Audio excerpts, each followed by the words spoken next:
on March the 7th of this year from the Oval Office, he gave this stark warning. You know, we're down to final strokes with Iran. That's going to be an interesting time. And we'll see what happens. But we're down to the final moments. We're at final moments. You can't let them have a nuclear weapon. It's an interesting time in the history of the world.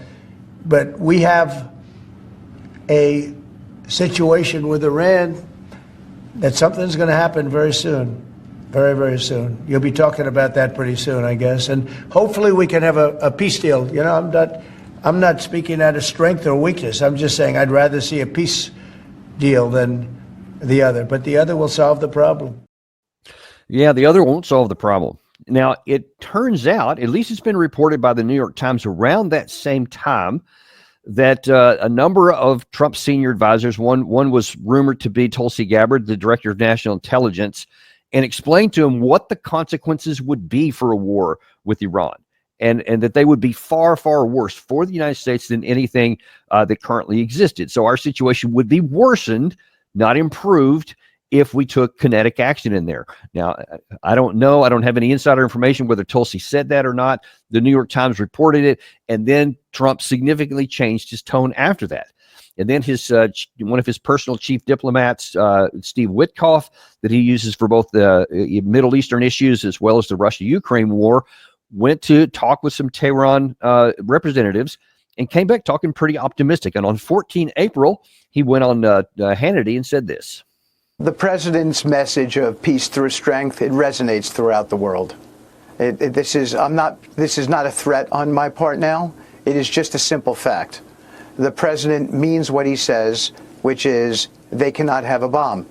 The conversation with the Iranians will be much about two critical points. One, enrichment. As you mentioned, they do not need to enrich past 3.67%. In some circumstances, they're at 60%. In other circumstances, 20%. That cannot be.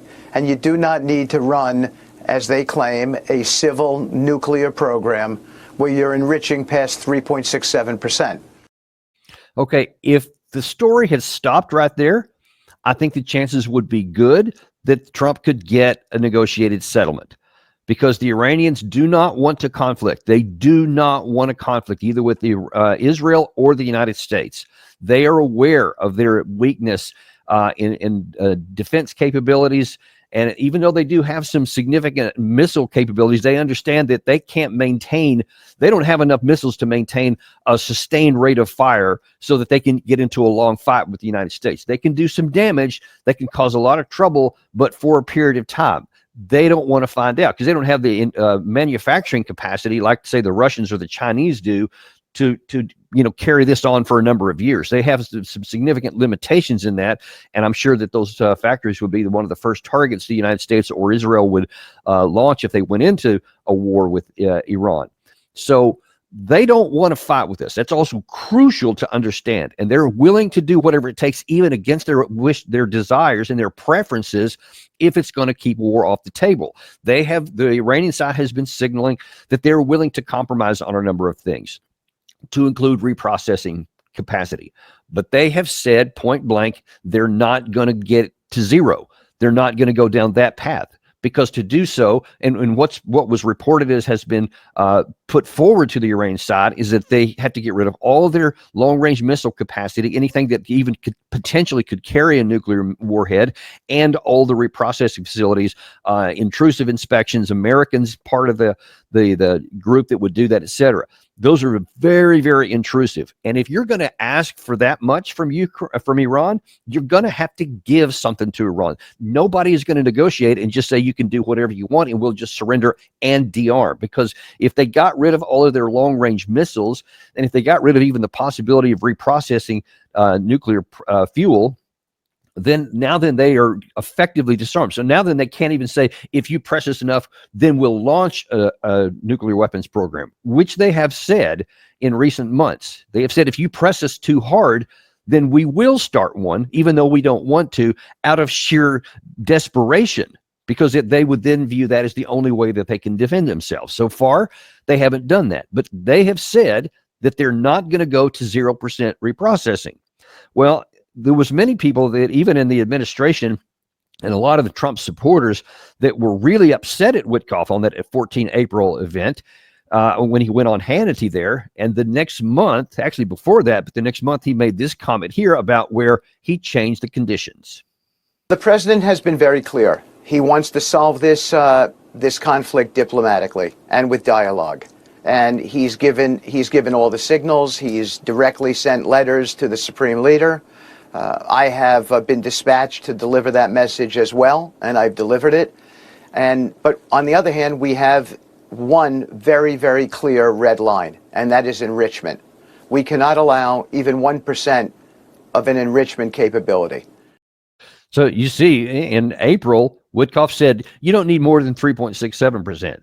But now then, because the Israeli government reportedly just went crazy about that, said, no, 0%. They want 0. And I suspect, though I can't prove this, that some of the Israeli side want to have that to 0% because they know that Iran is not going to agree to it.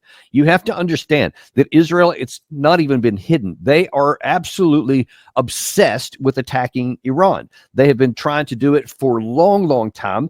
And especially, I mean, even going back about a year ago, we've shown you some clips in the past and did some over last year where former Prime Minister Naftali Bennett, said this is a once in a 50-year opportunity. We've got to destroy the head of the octopus and all this kind of stuff. And so they have never wanted to stop with any of that. They have never wanted to do anything besides their maximalist objectives, and they have been doing everything to try to draw the United States into the fight themselves. And it's just not in our interest to do so. And so you see, though, that the pressure did work because then Witkoff went from 3.67% to a red line, which is about the strongest language you can have, of 0%. Well, the Iranians, and this is in the New York Times, I believe this was 2 days ago, Iran rejects plan to stop it from enriching uranium. They have said, no, we're going to continue to do that. They're just asking for things that you can't do, Mr. Trump said of Iran. But the Iranian officials are saying, no, this is just something we've got to do. Then here's the thing. They've said there's plenty of things that they will do. They said that they're willing to negotiate, but you can't enter into a negotiation with zero-sum situation where, no, that it's not a negotiation if what you're telling them is, here are all the terms, either accept it or it's war. That's called an ultimatum. That's not a negotiation. If you want to negotiate, they're willing to give in on some of the things. They're willing to take issues that are to their disadvantage, but not everything. That's what negotiations are. If Trump has backed himself into a corner from whatever source this pressure may have come from, whether within his administration, other friends of Israel, or Israel government itself, I can't say. I don't have any access to that. But we can see that some kind of pressure is coming from somewhere because Trump keeps changing his mind. He keeps moving the goalpost. And now he's set one from which he's either going to have to back down and be seen as not taking his, being strong enough, or he's going to have to act against the Constitution and against the U.S. law and possibly drag us into war.